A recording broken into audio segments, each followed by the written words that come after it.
When I first got sober, the scariest thought to me was being out in a social situation where everyone was drinking and I wasn't. How do I explain it if someone asks me, what do you drink if you're not drinking alcohol?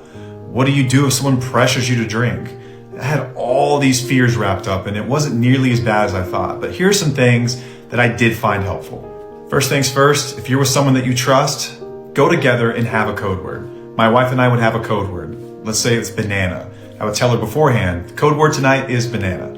If I said banana, that meant that I had given it everything I could, and maybe I was just uncomfortable that night. I was triggered to drink, whatever it might be. Maybe people started getting too drunk. Oh, and drunk people get obnoxious when you're completely sober and you've been there for too long. They get like 2 inches from your face and they spit when they talk and they tell you the same stories over and over and over. Anyway, I would say banana, and that meant it was time to wrap it up and get out of there. And we would always leave together, and I wouldn't have to stick around a bad situation for too long. I would always have a drink in my hand, but it was never alcohol.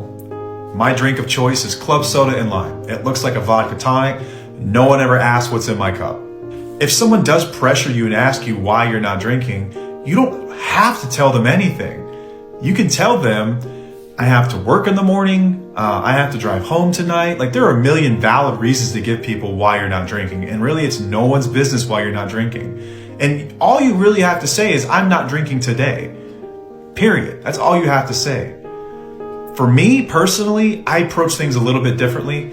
I had been lying my entire life, and so telling the truth was like something I felt like I had to do. If someone really pried and they really wanted to know, I came up with a really quick elevator pitch as to why I didn't drink anymore. I would just tell them simply, listen, I tried to stop drinking for a really long time and I had a really hard time with it, so I had to get help. Now I don't drink anymore. I'm happy this way. I enjoy my life today. Not one time did I come across someone that didn't say, dude, that's awesome. I'm proud of you. My cousin's sober. My best friend from back home is sober. Or my mom or dad is sober. Or I thought about getting sober myself. If someone has a problem with it, it's probably because you made them look at their drinking in a way that they didn't want to. And that happens sometimes too. You'll find out who your friends are when you stop drinking. And it's often said that those that matter don't mind. And those that mind don't matter.